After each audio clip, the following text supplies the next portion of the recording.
maraming salamat kay Mayora at sa lahat ng council sa pagbibigay ng pagkakataong kami makapagnegosyo dito sa inyo sa Ibaan.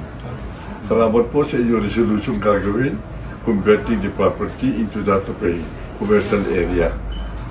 Napakalaking bagay po.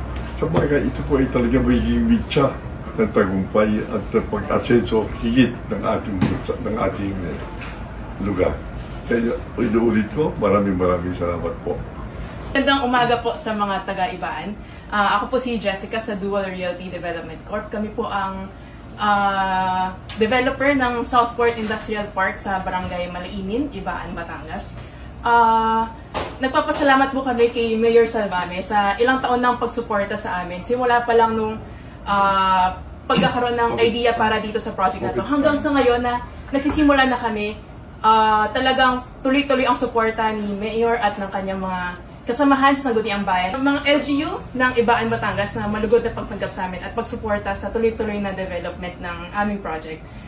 Inaasahan sana namin na tayo ay tuloy-tuloy sa pagtutulungan at pagsa-develop nitong Southport Industrial Park para tayo ay maging successful sa mga susunod na taon. Yun na po. Maraming salamat.